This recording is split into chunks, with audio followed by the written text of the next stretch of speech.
ஒரு சிறுகதையிலிருந்து ஒரு புதையல் கிடைக்கலாம்.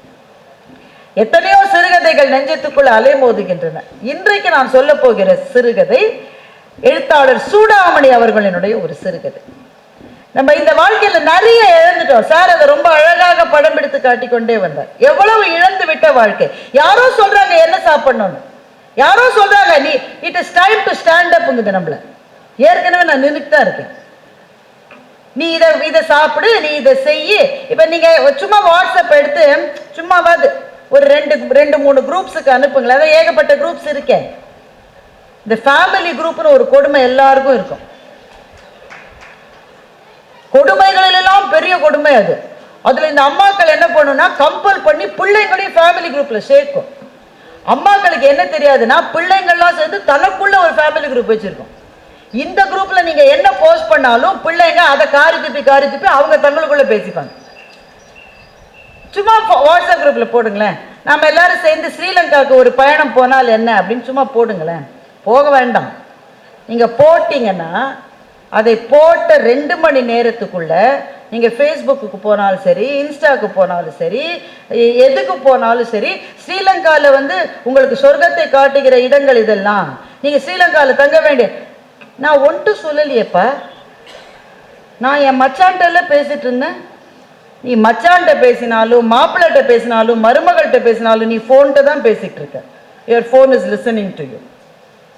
இப்படி மற்றவர்கள் நம்மை கவனித்துக் கொண்டே இருக்கிற ஒரு உலகத்தில் நாம் வாழ்கிற போது பலவற்றை இழக்கிறோம். இழந்ததனுடைய பட்டியல் மிக பெரிது. நம்மளாம் சின்ன பிள்ளையா இருக்கும்போது வீட்டு வாசல்ல வித்துட்டு போவாங்களே, அந்த குரல்களை இழந்து விட்டோம். பார்த்தீங்களா? பாய் பாய் பாய்னு கத்திட்டு ஒருத்தர் கரெக்டா போவார். இந்த பஞ்சு மிட்டாய் இருக்கிற சகோதரர் ஒருவர் போவார். அவர் ஒரு குச்சி வச்சிருப்பார். குச்சி மேல ஒரு பொம்மை இருக்கும். அந்த பொம்மையை பார்த்தா எப்படி பரவசமா இருக்கும் தெரியுமா? அவர் இந்த கையில இந்த ரோஸ் கலர்ல ஒரு வாட்ச் ஒன்று, அதை விட ஒரு சுவையான இனிப்பை என் வாழ்க்கையில் நான் சாப்பிட்டதே இல்லை. அந்த மிட்டாயை விட எவ்வளவு இழந்திருக்கிறோம். இப்படி இழந்ததுன்னா பரவாயில்ல, ஏன்னா இழந்தது பல வேற ஒன்று கிடைக்கும் வாழ்க்கையில். ஆனால் மிகப்பெரிய இழப்பு என்று நான் நினைப்பது சகோதர சகோதரிகளுக்கு இடையிலே இருக்கின்ற அந்த ஒற்றுமை கலந்த ஒரு வாழ்க்கை. நீங்க ஒத்துக்கிறீங்களான்னு எனக்கு தெரியல. ஆனா முன்ன மாதிரி அது இல்லைன்னு தான் எனக்கு தோன்றுகிறது. சூடாமணி ஒரு கதை எழுதுகின்றார். அந்த கதையில ஆரம்பத்துல எல்லாரும் அவங்க அந்த கதையை எழுதி 40 வருஷத்துக்கு மேல இருக்கும். ஆனா அந்த கதையை கேட்டா இப்ப நடக்கிற மாதிரியே இருக்கும். அதுதான் சூடாமணியினுடைய எழுத்தினுடைய சிறப்பு. சூடாமணி சில உடல் குறைபாடுகளால் அவங்க வீட்டை விட்ட பெரும்பாலும் வெளியே போயிடாத ஒரு எழுத்தாளர்.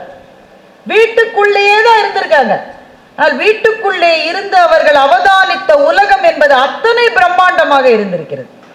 இந்த கதையில ஒரு அண்ணன் ஒரு தம்பி. அண்ணன் கலெக்டர் ஆபீஸ்ல பெரிய பதவியில இருக்காரு. தம்பி ரொம்ப ரொம்ப ரொம்ப ரொம்ப சாதாரணமான ஒரு பதவியில இருக்காங்க. இப்ப அண்ணனுக்கும் தம்பிக்கும் இருக்கிற உறவு எப்படி என்பது நான் சொல்லாமலே உங்களுக்கு விளங்குமே. அண்ணனும் தம்பியும் ஒருவரோடு ஒருவர் பேசிக்கொள்வதே கொஞ்சம் கொஞ்சமா நிறுத்திட்டாங்க. அப்படியே அவங்க பேசினாலும் அவங்க வீட்டுக்காரமா அவர்கள் உரையாடுவதை விரும்புவதே கிடையாது.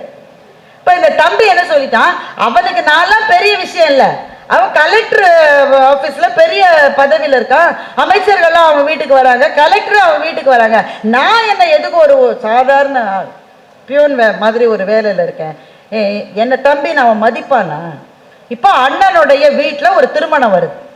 அண்ணனுடைய மகளுக்கு திருமணம். முதல் தகவல் யாருக்குங்க போனோம்? தம்பிட்ட எல்லாம் ஆலோசனை கேட்டிருக்கணும்.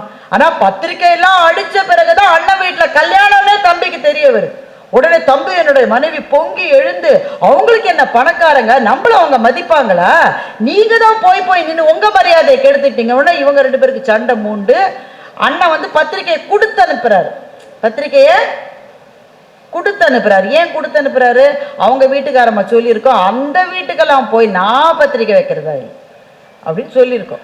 தம்பி சொல்லிட்டாரு, கல்யாணம் பக்கத்திலே தான் மண்டபம், ஒரே பெரிய பந்தல் போட்டு பிரம்மாண்டமா இருக்கு. தம்பியினுடைய மனைவிக்கு டிக்கு டிக்கு டிக்கு டிக்குன்னு ஆவல். நான் வேணா போயிட்டு வரட்டாங்குது. அவமானப்பட்டு வருவேன். நானே போல, நீ எதுக்கு போற? இல்லை, என்ன சீர் வச்சிருக்காங்க, என்ன செஞ்சிருக்காங்க, என்ன வரிசை வச்சிருக்காங்க, யார் யார் வர்றாங்க, அதை மாத்திரம் பார்த்துட்டு, சிச்சி அங்கெல்லாம் நான் சாப்பிட மாட்டேன், கை நினைக்கவே மாட்டேன், அதை மாத்திரம் பார்த்துட்டு வரேன்னு மனைவி மட்டும் வேவு பார்க்க போகுது. கல்யாணத்துக்கு போல வேவு பார்க்க போகுது. போன இடத்துல அந்த அண்ணனுடைய மனைவி தம்பியினுடைய மனைவி பார்த்து, ஏம்மா வழி தெரிஞ்சுதான் உங்க வீட்டுக்காரர் வரலையா, கூப்பிடுற மாதிரி கூப்பிட்டா வர்றவங்க எல்லாம் வருவாங்க, கூப்பிடுற மாதிரி நீங்க உறவை வச்சுட்டு இருந்தா நாங்க வந்து கூப்பிடுவோம், பேசிக்கிட்டே போறாங்க. அதுக்குள்ள கல்யாணத்துக்கு டைம் ஆயிருச்சு. அண்ணன் வந்து மாடியிலேருந்து கலெக்டர் வந்துட்டாரு. கலெக்டர் வரவேற்க அண்ணன் மாடியிலேருந்து தப்புன்னு இறங்கி வர்றாரு. வழியில யாரோ காஃபியை கொட்டி வச்சிருக்காங்க. கால் வழுக்கி விழுந்து பிராக்சர் ஆயிடுச்சு. வலி தாங்க முடியாம அண்ணன் கத்துறாரு. இப்ப அவர் தான் நின்று அந்த சடங்கு முறையை செய்யணும். அப்பா இருந்து செஞ்சாதானே திருமணத்தை செய்ய முடியும். உடனே அண்ணனுடைய மனைவி, ஐயோ இப்படி ஆயிடுச்சு, எந்த கண்ணு பட்டுதோ, எந்த நொல்ல கண்ணு பட்டுதோ, இப்படி ஆயிடுச்சே, சரி கல்யாணத்தை வேற தேதிக்கு மாத்தி வைக்கலாங்குது அண்ணனுடைய மனைவி.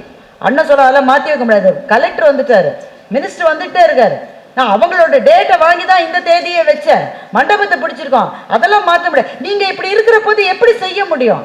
அண்ணன் சொன்னாரு, நான் நிக்க வேண்டிய இடத்துல நான் இல்லைன்னா நிக்கிறதுக்கு ஒரே ஒரு ஆளுக்கு தான் முடியும், என் தம்பியை போய் கூட்டிட்டு வந்தேன். உடனே தம்பி மனைவி அங்க இருக்குல்ல, அது உள்ளுக்குள்ள கிளுகிளுன்னு இருக்கும்.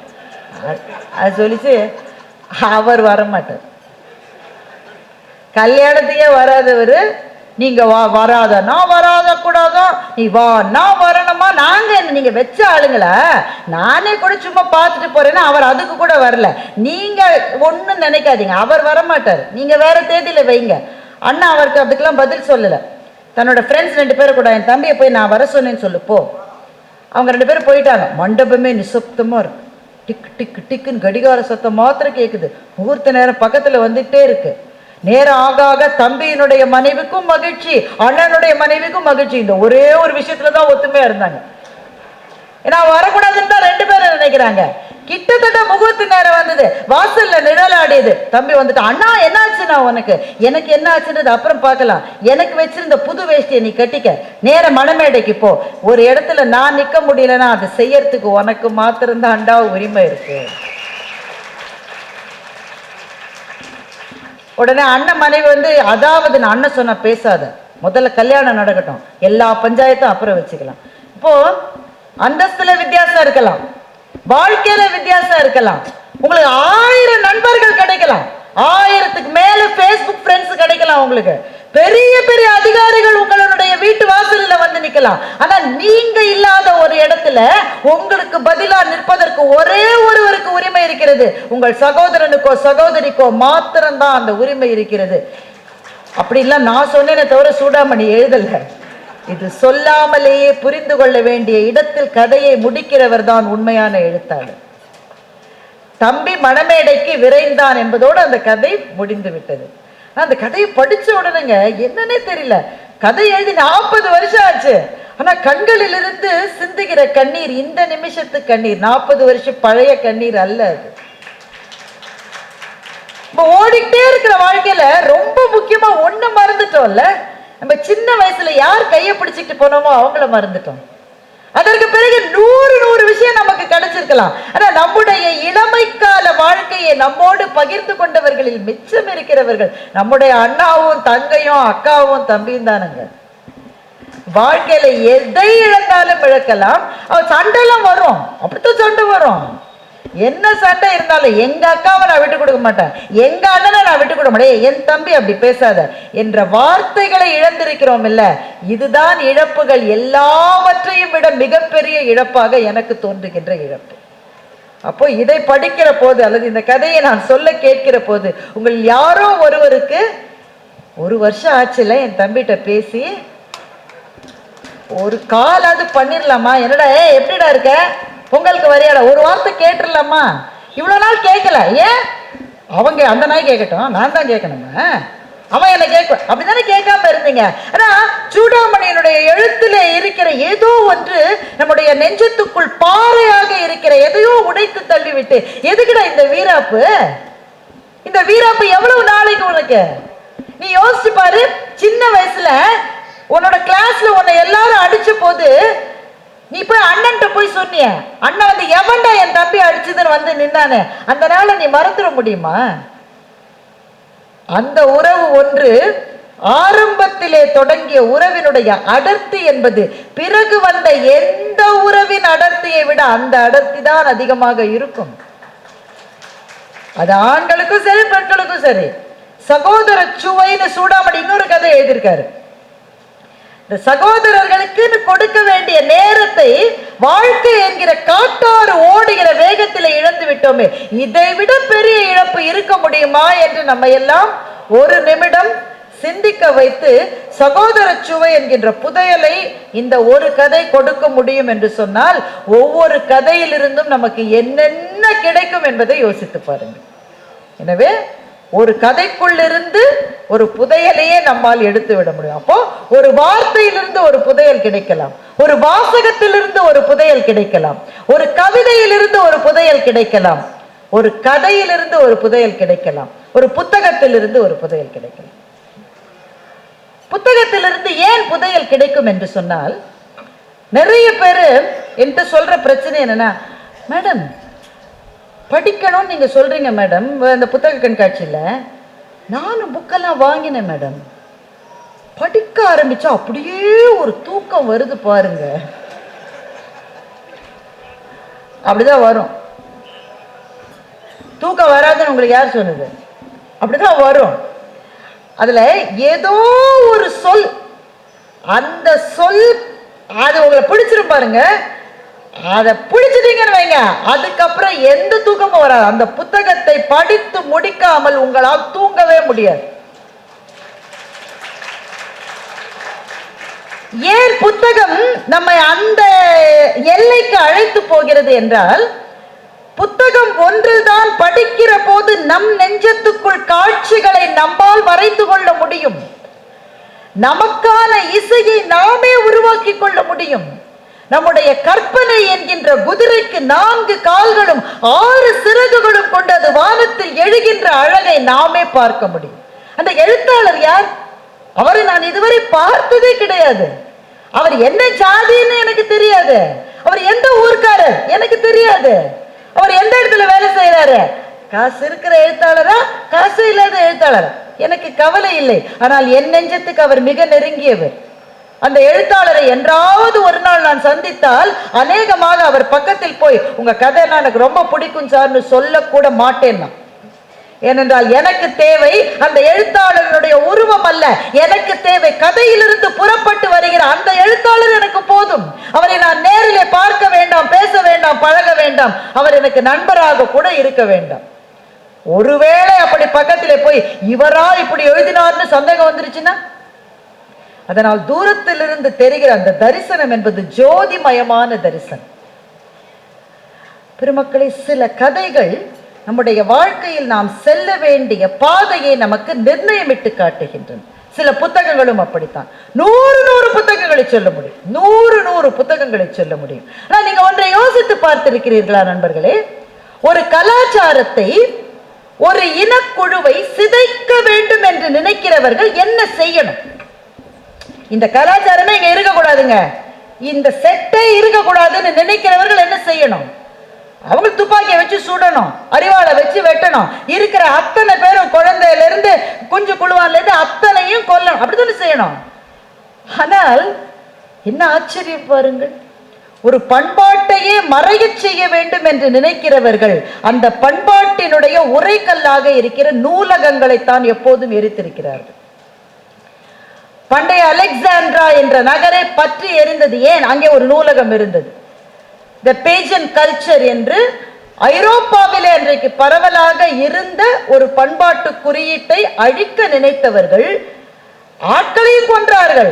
அதை விட முக்கியமாக ஆட்களை கொன்றா கூட ஒருத்த புதுசா முளைச்சிட்டே இருக்காயா, புதுசா முளைக்கிறவன் இனிமே முளைக்காம இருக்கணும்னா அந்த பண்பாட்டினுடைய பாதுகாவலாக இருக்கிற நூலகத்தை எரிக்க வேண்டும் என்று அலெக்சாண்ட்ராவிலே பற்றி எரிந்த தீ முதல் தீ. நாலாந்த அறிவின் களஞ்சியமாக பெட்டகமாக இருந்தது. அங்கே அந்த புத்தகங்களுக்கு, ஓலைச்சுவடிகளுக்கு இடப்பட்ட தீயை அணைப்பதற்கே மாத கணக்கில் ஆகியது என்று வரலாற்று ஆய்வாளர்கள் கூறுகிறார்கள். அத்தனையும் ஏன் எரித்தார்கள்? அந்த புத்தகங்களின் மீது இருக்கிற வெறுப்பினால் அல்ல. அந்த புத்தகம் இருக்கிற வரை அந்த அறிவு ஜீவி அங்க கிளம்பிக்கிட்டே இருப்பான். அடுத்த அறிவு ஜீவி வரக்கூடாது என்றால் புத்தகங்களை அழிப்பது ஒன்றுதான் வழி என்று சொன்னார்கள். அண்மையிலே எரிந்த தீ, யாழ் நூலகத்திலே எரிந்த தீ. அங்கே எத்தனை லட்சம் புத்தகங்கள்னு தெரியவில்லை. கிட்டத்தட்ட 5 லட்சம் புத்தகங்கள் என்று எழுத்தாளர் சுஜாதா ஒரு குறிப்பிலே சொல்லுகின்றார். அத்தனை புத்தகங்களும் எரிக்கப்பட்டன. எனவே ஒரு ஒரு அறிவு சார்ந்த ஒரு சமூகத்தை, ஒரு இனத்தை, ஒரு பண்பாட்டு குழுவை நீங்க கட்டுப்படுத்தணும்னு நினைச்சா கொலை மாத்திரம் ஆயுதம் அல்ல, நூலகங்களை எரிப்பதும் ஒரு ஆயுதம் என்றால் அதிலிருந்து புரிந்து கொள்ளுங்கள் புத்தகத்தினுடைய சக்தி என்ன என்பதை அதிலிருந்து நீங்கள் புரிந்து கொள்ளுங்கள். அந்த புத்தகம் இருக்கிறவரை, இன்னைக்கு அந்த புத்தகத்தை யாரும் படிக்காமல் கூட இருக்கலாம், ஆனால் அது வாழுகிறவரை யாரோ ஒரு புரட்சியாளன் கிளம்பி வந்து கொண்டுதான் இருப்பான். அவனை உங்களால் நிறுத்தவே முடியாது. ஒவ்வொரு புத்தகமும் இதுவரை நாம் பார்க்காத ஒரு வாழ்க்கையை நமக்கு காட்டிக்கொண்டே இருக்கிறது. நான் 100 உதாரணம் சொல்ல முடியும், ஆனா எனக்கான நேரம் கிட்டத்தட்ட நிறைவடைகிற பொழுது வந்து விட்டது. ஒரே ஒரு புத்தகத்தை சொல்றேன். இங்க ஒரு புத்தகத்தை சொல்றதுனால இந்த அம்மா ஒண்ணுதான் படிச்சு நினைக்காதீங்க, சொல்றதுக்கு நேரம் அவ்வளவுதான் இருக்கு. மிக மிக சிறப்பான ஒரு புத்தகம் கிழக்கு பதிப்பகத்துல போட்டிருக்காங்க, கழுகுகளின் காடு என்று ஒரு புத்தகம். அது ஏன் அந்த புத்தகத்தை பத்தி நான் சொல்றேன்றத முதல்ல சொல்லிடுறேன். திரு சந்திரசேகர் என்கிறவர் அதை எழுதியிருக்கிறார். அநேகமாக அவர் காட்டிலாக்காவினுடைய துறை அதிகாரியாக ஒருவேளை இருக்கிறார் என்று நினைக்கின்றேன். வேலை நிமித்தமாக காடுகளுக்கு போற அந்த பணி அவருக்கு. காடுகளுக்கு போகிற போது அந்த வாழ்க்கை அவரை ஆச்சரியப்படுத்துகிறது, அவரை அதிசயிக்க வைக்கிறது. அதே புத்தகம் ஆங்கிலத்திலே மொழிபெயர்க்கப்பட்டு எமரால்ட் பதிப்பகமும் அதை வெளியிட்டிருக்கிறார்கள். அவர் ஒரு தகவல் சொல்றாரு. இப்ப நான் சொன்னேன், புக்கை படிக்கிறேன்னா ஆரம்பிக்கிறேங்க, தூக்கமா எனக்கும் அப்படிதான் வந்தது. அந்த புத்தகத்தை ஒரு நண்பர் மூலமாக பெற்றேன். நம்ம கழுகெல்லாம் எங்கங்க நம்ம பார்த்துருக்கோம்மா. நான் திருவல்லிக்கேணியில் ரொம்ப வருஷம் இருந்தேங்க. அங்கே பக்கத்துலேயே என்ன இருக்குன்னு உங்களுக்கு தெரியும், ஒரு இடுகாடு இருக்கிறது, அதனால அங்கே கழுகை பார்த்துருக்கேன். இல்லாட்டி தினந்தனம் கழுகை பார்த்துட்டு இருக்கோம்மா. நம்ம வாழ்க்கையில் கழுகை பார்க்கறதே ரொம்ப இது. திருப்பரங்குன்றத்தில் கழுகு வரும்னு எங்களால் எக்ஸ்கர்ஷன் கூட்டிப்போம். அப்போ ஏதாவது கழுகு பற்றி நமக்கு ஒன்றும் அவேர்னஸே கிடையாதுங்க. அதுவும் ஒரு பறவை. ஐயா குயிலை பற்றி சொன்னார், காக்காவை பற்றி, அதெல்லாம் வந்து பார்க்குறோம். இது கண்ணிலேயே பட மாட்டேங்குது. ஏனென்றால் கழுகுகள் நாம் இழந்து கொண்டிருக்கிற ஒரு பறவை இனம். இந்த புத்தகம் அதை பற்றி பேசுகிறது. எனக்கு எப்ப அந்த ஒரு பாயிண்ட் வர்ற மட்டும் கொஞ்சம் நமக்கு தூக்கம் வர மாதிரி தான் இருக்கும்.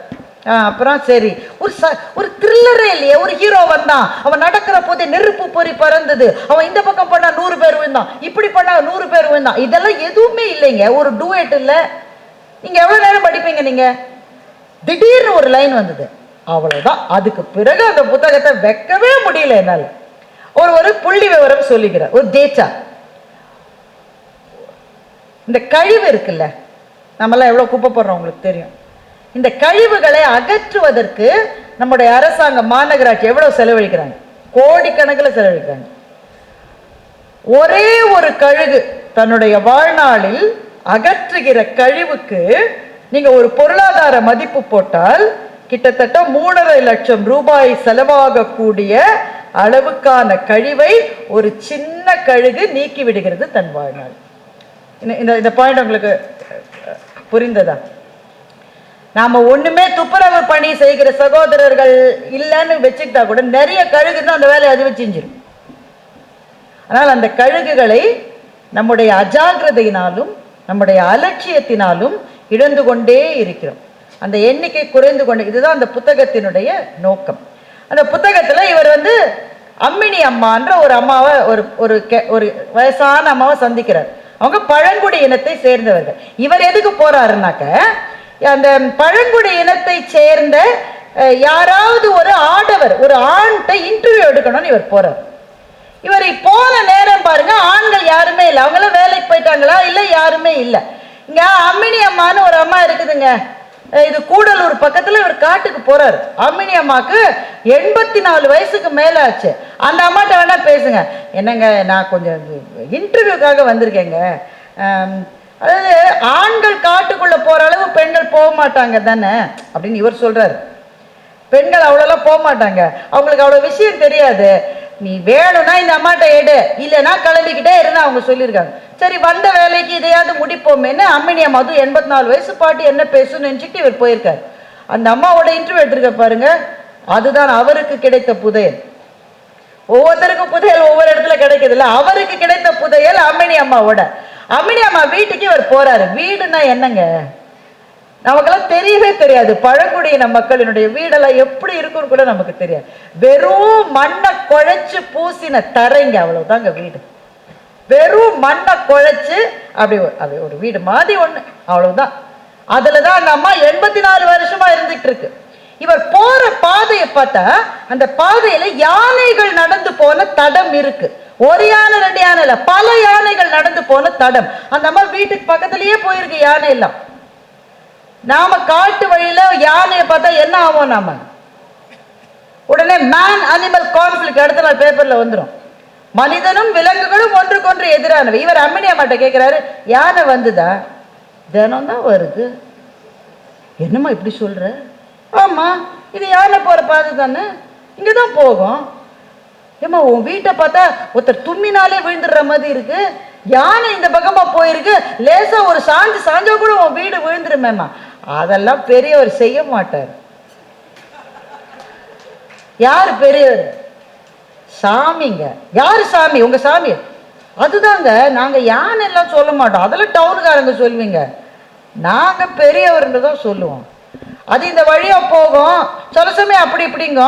நாங்க வீட்டுக்குள்ள இருந்த பெரியவரே வீட்டை இடிச்சிடாதப்பா, இருக்கிறதே இது ஒண்ணுதான்ப்பா, நான் அடக்க ஒடுக்கமா போகுமே தவிர வீட்டை தொடாதுன்னு அம்மினி அம்மா சொல்லு. இது நடந்தது சார், நடந்ததுதான் அவர் பதிவு செய்யறாரு. எனக்கு இப்ப என்ன கேள்வினாக்க, ஒரு காட்டிலே 84 ஆண்டுகள் வாழ்ந்த ஒரு பெண், முறையான கல்வி என்பது அவர்களுக்கு இருந்திருக்கும் என்று நான் நினைக்கவில்லை. ஸ்கூல்ல போய் படிச்சு, காலேஜ்ல போய் படிச்சு, என் பையன் என்ஜினியர் ஆனோ, என் பையன் இதெல்லாம் என்னன்னு அவங்களுக்கு தெரியாது. ஆனால் அந்த காட்டிலே இருக்கிற ஒவ்வொரு இலையை பற்றியும் அந்த 84 வயது பெண்ணுக்கு ஒரு தகவல் தெரிந்திருக்கிறது. அந்த காட்டிலே இந்த மரத்து பக்கத்துல கைய வைக்காதீங்க, அது உங்களுக்கு எல்லாம் அரிக்கும். உங்களுக்கு எல்லாம் அரிக்கும்னா உங்களுக்கு அரிக்காதா? எங்களை பார்த்தா அது அரிப்பு எடுக்காதுங்க. அப்ப அந்த மரத்துக்கும் அந்த மனிதர்களுக்கும் ஏதோ ஒரு பேச்சுவார்த்தை நடக்கிறது. அது நம்மை போல அந்நியர்கள் போனால் தான் அதுக்கு பிடிக்கலையே தவிர அங்கேயே வாழ்கிறவர்களோடு சேர்ந்து வாழ அது தயாராக இருக்கிறது. அது வாழற இடத்தெல்லாம் நாம ஆக்கிரமிச்சுட்டு அது வீட்டுக்குள்ள வந்துருச்சுன்றோம். அதோடைய இடம் சார் அது. அத அவர் பதிவு பண்றாரு. இன்னொரு சகோதரர் சொல்லி, ஒரு புது காட்டிலாக்க அதிகாரி சார்ஜ் எடுத்துட்டு போறாரு. அப்பதான் முதல் நாள் போயிருக்காரு. ஒரு பலா மரம் அப்படியே காய்ச்சு அந்த மேல் இதுல இருந்து பெரும் பலா பார்த்த உடனே இவருக்கு அப்படியே, சாப்பிட்ற நேரத்தில் இதெல்லாம் சொல்லக்கூடாது,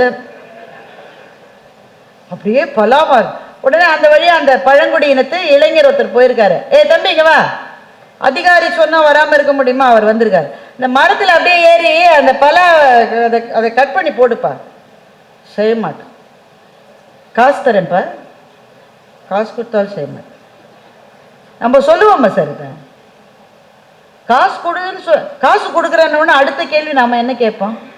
எவ்வளோ தரும்? அதெல்லாம் கம்மி, டபுள் கொடுத்தா செய்யறேன். நம்ம லாங்குவேஜ் அப்படித்தானே இருக்கு இல்ல? அந்த பையன் சொல்லியிருக்கான், என்ன காசுன்னு கேட்கல, அவனுக்கு காசு பெரிய விஷயம் தானே. காசு கொடுத்தாலும் செய்ய மாட்டேன். ஏன்டா செய்ய மாட்டேன்? அதிகாரி சொல்றேன்டா. அதிகாரி சொன்னாலும் செய்ய மாட்டேன். அதிகாரி சொல்றது செய்யலைன்னா என்ன ஆகும் தெரியுமா? தெரியும், ஆனா செய்ய மாட்டேன். ஏன்டா செய்ய மாட்டேன்? பலா மரத்துல உச்சி கிளையில காய் காய்ச்சதுன்னா கொம்பனுக்கு தான் அது, நான் தொடக்கூடாது. கொம்பன்னா ஆண் யானை, யானைக்கானது அது, அதை நான் எடுக்கக்கூடாது சார். சட்டம் போட்டு தண்டனைகளை டாக்குமெண்ட் பண்ண பிறகும் தவறுகள் நடப்பது நாம் வாழ்கிற இடங்களில். சட்டம் என்பது எழுத்தில் இல்லாமல், தண்டனை என்பது அமலில் இல்லாமல், காடு சொல்லுகிற நியதிகளுக்கு கட்டுப்பட்டு அந்த பழங்குடி சமூகம் வாழ்கிறது என்றால் அவர்கள் நாகரிகம் பெற்றவர்களா, நாம் நாகரிகம் பெற்றவர்கள்? அந்த ஒரு செகண்ட்ல அந்த பலாவக்காய அந்த பையனால எடுக்க முடியும். அவனோட சக்தி அப்படிப்பட்ட சக்தி.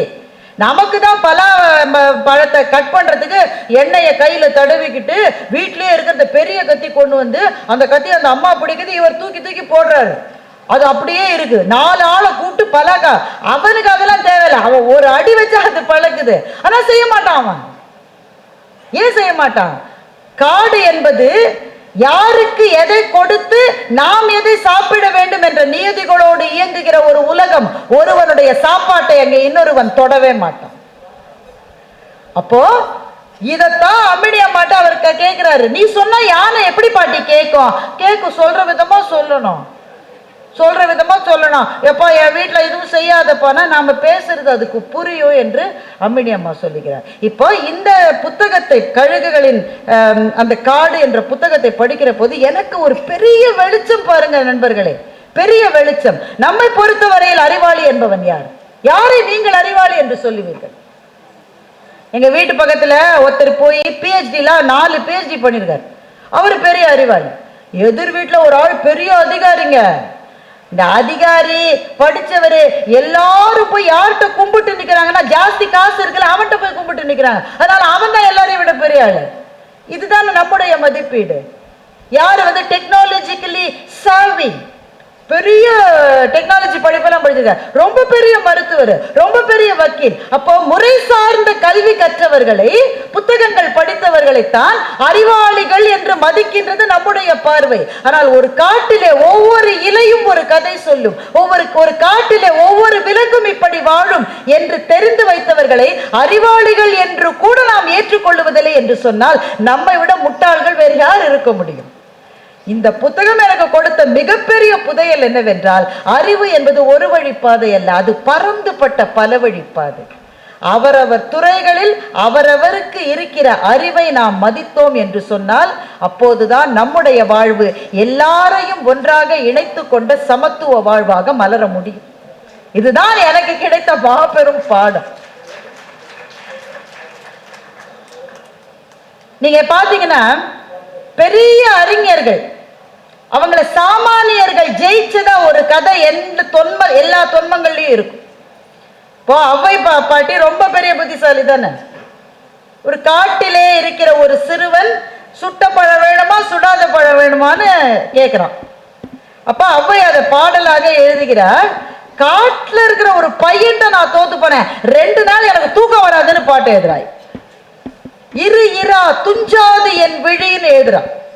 அது அப்படிதான் இருக்கும் பாருங்க. நாங்க கூட பட்டிமன்றத்துல சரியா பேசலன்னா தூங்கவே முடியாது. அன்னைக்கு ராஜா அப்படி சொன்னப்போ நான் இப்படி பதில் சொல்லிருக்கோம், ஐயோ விட்டனே விட்டனே விட்டனே, இன்னுமே எனக்கு செய்யறது அங்க எல்லாம் தோணணும். அப்போ நம்ம அந்த இடத்துல பதில் சொல்ல முடியலன்னா அது நம்ம தூங்க முடியாது. அதைத்தான் அவ்வை சொன்னா, இரு இரா துஞ்சாது என் விழி. அது மாதிரி கம்பன் ஒரு வழியா போனானா, மூங்கில் இலை மேலே தூங்கும் பனி நீரேன்னு ஒரு உழவன் பாட்டு பாடிட்டு வீட்டுக்கு போயிட்டானா. ஐயோ அடுத்த நாள் எப்போ வருவான், அடுத்த லைன் என்ன கம்பனுக்கு வராத வரியா, அடுத்த லைன் கம்பனுக்கு வரல. அடுத்த நாள் அந்த உழவன் அதை கம்ப்ளீட் பண்ணா, மூங்கில் இலை மேலே தூங்கும் பனி நீரே தூங்கும் பனி நீரை வாங்கும் கதிரோனேன்னு உழவன் கம்ப்ளீட் பண்ணான். ஐயோ இது இல்ல கவிதைன்னு கம்பன் சொன்னதாக ஒரு கதை இருக்கிறது. நிஜமா நடந்திருக்கலாம், நடக்காம இருந்திருக்கலாம். ஆனா இந்த மாதிரி கதைகள் நிறைய இருக்கும். அறிவாளிகளை சாமானியர்கள் எதிர்த்து ஜெயித்ததாக. எனக்கு ரொம்ப பிடிச்ச கதை காளிதாசனை பத்தி கேள்விப்பட்டிருப்பீங்க. காளிதாசன் போஜராஜனுடைய அவையில அவை புலவனாக இருந்தான். போஜராஜனுக்கு காளிதாசனுடைய கவிதைனா அப்படி பிடிக்குமா, தினம் காளிதாசனை பாராட்டிட்டே இருப்பான். இந்த மாதிரி யாராலும் எழுதப்பட, இந்த மாதிரியா. அதனால காளிதாசனுக்கு கொஞ்சம் ஒரு வேளை ஒரு வரும் தானேங்க, மனுஷன் தானேங்க, வரும் தானே கொஞ்சம். ஒரு ஊருக்கு போறான், அந்த தண்ணி தாகம் எடுக்குது. ஒரு பொண்ணு தண்ணி குடம் எடுத்துக்கிட்டு எதிரில் வர்றான். அந்த பொண்ணுகிட்ட அம்மா கொஞ்சம் தண்ணி கொடு. யாருன்னு தெரியாதவங்களுக்கு நாங்கள் தண்ணி கொடுக்க மாட்டோம். இவன் யோசிக்கிறான், நான் யாருன்னு சொன்னா இவளுக்கு புரியுமா, நான் எவ்வளோ பெரிய கவிஞன், அரசனே தினம் என்னை புகழறான், இதெல்லாம் இவளுக்கு எப்படி சொல்றது. சரி அதெல்லாம் சொன்னா புரியாத அவளுக்கு, நான் ஒரு விருந்தாளின்னு வச்சுக்கம்மா, ஒரு விருந்தாளிக்கு தண்ணி கொடுமா என்று காளிதாசன் சொல்லுகிறான். அந்த பெண் சொன்னா, அந்த உலகத்தில் 2 விருந்தாளிகள் தான் இருக்கிறார்கள், ஒன்று செல்வம், இன்னொன்று இளமை. இது 2ம் தான் வந்துச்சுன்னா கட்டாயம் திரும்பி போயிடும். அதனால இது 2 தான் விருந்தாளி, இந்த 2ல் நீர் யார்? இவன் என்ன பதில் சொல்லுவான்?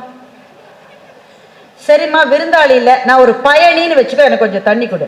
இந்த உலகத்தில் 2 பயணிகள் தான் இருக்கிறார்கள், ஒன்று சூரியன், இன்னொன்று சந்திரன். அது 2ம் தான் நிற்காமல் போய்கொண்டே இருக்கிறது. இந்த 2ல் நீ யார்? இது என்னடா வெள்ளங்கம் பிடிச்ச பொண்ணா இருக்கும் போல இருக்கு. இது பாருமா, எனக்கு ரொம்ப விடாமுயற்சி உண்டு, நான் தண்ணி வேணும்னா தண்ணி வாங்கி குடிச்சிட்டோம் போவேன் அப்படின்னு காளிதாசன் சொன்னான். அந்த பொண்ணு சொன்னா, இந்த உலகத்தில் ரெண்டே 2 பேர் தான் விடாமுயற்சி உடையவர்கள். ஒன்று முடி, இன்னொன்று நகம். இது ரெண்டும் தான் வெட்ட வெட்ட வளர்ந்துகிட்டே இருக்கும். இந்த 2ல் நீர் யார்? காளிதாசனுக்கு என்ன சொல்லுவது என்றே தெரியவில்லை. அம்மா, நான் ரொம்ப பொறுமையா இருக்கு. பொறுமைக்கும் ஒரு எல்லை உண்டு. இந்த உலகத்தில் 2 பேர் தான் பொறுமையானவர்கள். 1, நீ எவ்வளவு மிதித்தாலும் தாங்கிக் கொள்ளுகிற பூமி. 2, கல்லை விட்டு நீ எரிந்தாலும் கனியை கொடுக்கின்ற மரம். இந்த 2ல் நீர் யார்? வெறுத்துட்டா வாழ்க்கையை. ஒன்ன போய் தண்ணி கேட்டேனே, என்னை விட பெரிய முட்டாள் இருக்கவே முடியாது. இந்த உலகத்தில் 2 முட்டாள்கள் தான் இருக்கிறார்கள். 1, எல்லாரும் தன்னை புகழ்வதால் தான் அறிஞன் என்று நினைக்கிற அரசன். அந்த அரசனே தன்னை புகழ்வதால் தான் தான் அறிஞன் என்று நினைக்கின்ற கவிஞன். இந்த 2ல் நீ யார் என்று கேட்டார். கதை சொல்லுகிறது, தாயே என்று காளிதாசன் அவள் காலில் விழுந்தான் என்று கதை சொல்லுகிறது. இது எஜமான அழுதாதுனா, இந்த தொன்மம் நமக்கு சொல்லுவது ஒன்றுதான். அறிவாளிகள்னு சில பேர் ஸ்டாம்ப் குத்தி வச்சிருக்கோம் சார். அவங்க பதவியில் இருக்காங்க, அவங்க படிச்சிருக்காங்க, அவங்களுக்கு பட்டம் இருக்கு, அவங்கள்ட்ட இல்ல பணம் இருக்கு, அவங்க economically they are well to do, அவங்க பணமுடைய எவ்வளவு புத்தி இருந்தா இவ்வளவு காசு எதிர்பார்க்கிறோம், எவ்வளவு புத்தி இருந்தா அவ்வளவு பெரிய பதவிக்கு போயிருப்பாங்கன்றோம். இப்ப இவர்களெல்லாம் நம்ம ஸ்டாம்ப் பண்ணி வச்சிருக்கோம், இவர்கள் தான் அறிவாளிகள், இவர்கள் தான் அறிவாளிகள். அறிவு என்பது குறிப்பிட்ட துறைகளுக்குள் சிறை வைக்கப்படுவது அல்ல என்ற வெளிச்சத்தை இந்த புத்தகம் தான் எனக்கு கொடுத்தது. பல துறைப்பட்ட அறிவு. அம்மினி அம்மாவுக்கு போன் எப்படி யூஸ் பண்றதுன்னு தெரியாது சார். ஏன் வள்ளுவரே இன்னைக்கு வந்தா கூட அவருக்கு அறிவுல நம்ம சொல்லிடுவோம், ஏன் அவர்கிட்ட போன் இல்ல. நம்ம பிள்ளைங்க ஒரு போன் கூட இல்லை இந்த தாத்தாட்ட. I don't think is intelligent அம்மா. ஆனா அறிவு என்பது குறிப்பிட்ட துறைகளுக்குள் இருப்பதல்ல, அந்த துறை அறிவு அதை தாண்டி இருக்கின்ற விழுமியம் சார்ந்த அறிவு. சார், காட்டுல இருக்கிற அந்த அம்மா இங்க யானையும் நானும் சேர்ந்துதான் வாழ முடியும்னு சொல்லுது இல்ல. யானையை அழிச்சிட்டு நான் வாழணும்னு அந்த அம்மா நினைக்கல இல்ல. அப்படி அந்த அம்மா நினைக்காம இருக்கிறதுனால தானே அந்த அம்மாவை வாழறதுக்கு அந்த யானை அனுமதித்திருக்கிறது என்றால், இயற்கை எல்லாரும் சேர்ந்து வாழ்வதற்கான சூழலை தான் கொடுத்திருக்கிறது. அதைத்தான் எங்கள் தாத்தா வள்ளுவர் சொன்னார், பகுத்துண்டு பல்லுயிர் ஓம்பல் நூலோர் தொகுத்தவற்றுள் எல்லாம் தலை, எல்லாம் தலை. 1,00,000 புத்தகத்தை எழுதிருக்காங்கடா இந்த உலகத்துல. ஒவ்வொருத்தரும் ஒண்ணு சொல்றான். எல்லாரும் சொல்றத நீ செய்ய, அதெல்லாம் செய்யாட்ட கூட ஒண்ணு செய்ய. பகுத்துண்டு பல்லுயிர் ஓம்பல் நூலோர் தொகுத்தவற்றுள். This earth is for everybody. இது உனக்கானதுன்னு நீ நினைக்கிறல்ல. மனுஷன் அதனால தானே சார் ஏரி மேல வீடு கட்டுறான். ஏன்? அது அவனுக்கானதுன்னு அவன் நினைக்கிறான், இன்னொருத்த இருக்க கூடாதுன்னு அவன் நினைக்கிறான். அப்போ காட்டிலே வாழுகிற நம்மை போல பள்ளியிலே போய் படித்த அந்த முறை சார்ந்த அறிவு இல்லாதவர்களுக்கு நம்மை விட பெரிய ஞானம் இருக்கிறது. என்னவென்றால், காடு என்பது எல்லாரும் சேர்ந்து உறைந்து வாழுகிற இடம் என்ற எண்ணம் இருக்கிறது. நாட்டிலே வாழ்கிற நமக்கு இல்லையா சார்? நம்ம பார்க்கிங்ல 10 சென்டிமீட்டர் பக்கத்து வீட்டுக்காரனோட பைக் வந்தா சும்மா விட்டுருவீங்க நீங்க? கொன்றும் கொன்றும். அப்ப எனக்கு எனக்கு எனக்கு என்று சுருக்கி கொள்ளுகிற ஒரு அறிவைத்தான் முறை சார்ந்த கல்வி நமக்கு கொடுக்கும் என்றால், அந்த கல்வியால் என்ன பயன் நமக்கு? அந்த கல்விக்கான வாய்ப்பே இல்லாத அம்மினி பாட்டிக்கு காட்டுல எல்லாரும் சேர்ந்துதான் வாழணும் என்ற அறிவு இருந்தால், அந்த அம்மினி பாட்டி நம்மளோட புத்திசாலி தானே சார். இந்த வெளிச்சத்தை எனக்கு கொடுத்தது இந்த புத்தகம். இது மயக்குகிற சொற்களால ஒண்ணும் கிடையாது. ஒரு ஒரு ஒரு அதிகாரியினுடைய டிராவல் லாக். அவர் பயணம் செய்கிறார், வேலைக்காக பயணம் செய்கிறார். பயணம் செய்கிற இடத்துல அவர் சந்தித்ததை பற்றி எழுதுகிறார் என்றால், உங்கள் ஒவ்வொருவருக்குள்ளேயும் ஒரு புத்தகம் இருக்கிறது. நீங்கள் படித்த புத்தகங்கள் அல்ல, உங்கள் வாழ்க்கையை உங்களால் எழுத முடியும். அப்படி நீங்கள் எழுதுகிற போது, நாளா எழுத்தாளர் இல்லை, எழுத்தாளர்னு யாருமே கிடையாது. உங்களுடைய சொற்களுக்கு சத்தியம் இருந்தால் எழுத்து தன்னைத்தானே எழுதி கொள்ளும். உள்ளத்துள் உண்மை ஒளி உண்டாகில் வாக்கில் ஒளி உண்டாகும் என்று எங்கள் மகாகவி சொன்னார். அப்ப மனசுக்குள்ள உண்மை இருந்து உண்மையத்தான் எழுதணும்னு நினைக்கிற எல்லாருமே எழுத்தாளர் ஆக முடியும் என்று சொன்னால், பெருமக்களே, ஐயா சொன்னதுபடி நாளைக்கு ரோபோக்கள் நம்மோட இந்த மாதிரி ஒரு கூட்டத்தில் ஒரு 40 வருஷம் நம்ம இருக்க மாட்டோம். யாராவது அப்போ சென்னை புத்தக கண்காட்சியில் ஒரு பேச்சாளர் பேசினால் இங்க உட்கார்ந்து இருக்கிறவங்களை எதெல்லாம் ரோபோ எதெல்லாம் ஆளுன்னு அவருக்கு தெரியவே தெரியாது. அப்போ ஒரு வசதி பாருங்க, ரோபோக்கெல்லாம் ப்ரோக்ராம் பண்ணிடலாம். நான் என்ன சொன்னாலும் கை தட்டினாலும் ஒரு ப்ரோக்ராம் பண்ணிட்டான்னு வைங்க, நாங்க யாரும் சொல்ல வேணாம், நீங்கள் இன்னும் கை தட்டவில்லையே சொல்ல வேணாம். ஆளு கம்மியா இருக்கா, காலியான இடத்துல எல்லாம் உட்கார்ற மாதிரி 7 ரோபோ ப்ரோக்ராம் பண்ணி அனுப்பினா முதல் ரோ பின்னாடி ரோ எல்லாம் ஃபுல்லா இருக்கும். ஆனா என்ன, அந்த ரோபோக்களினுடைய கைத்தட்டலில் இருந்து ஒரு உண்மையான பேச்சாளருக்கு மன எழுச்சி வந்து பேச முடியாது. மனிதர்கள் ஒன்றை பார்த்து பரவசம் அடைந்து அல்லது வியப்படைந்து அந்த ஒரு உணர்வு வருகிறது பாருங்க, அப்பத்தான் கலைகள் வளரும். நாளைய உலகத்தில் artificial intelligence is going to rule everything என்றால் முதலில் நாம் இழக்கப் போவது கலைஞர்களை இழப்போம், எழுத்தாளர்களை இழப்போம், பேச்சாளர்களை இழப்போம். எதுக்கு பேச்சாளர்? ஒரு ரோபோ இதை விட நல்லா பேசிச்சே, இது மட்டும் அவங்க 100 இடத்துல பேசினது இந்த ஒரு ரோபோவை பேசுதுன்னா என்ன கூப்பிடுவீங்களா, ரோபோவை கூப்பிடுவீங்களா? ஆனா ரோபோ ஏற்கனவே பேசினது தான் பேசும். இங்கே உங்களுக்கும் எனக்குமான ஒரு உணர்வு பாலம் அமைந்து அதில் உங்களிடமிருந்து வாங்கி நான் பேசுகிறேன், அதை ரோபோவால ஒரு நாள் செய்ய முடியாது.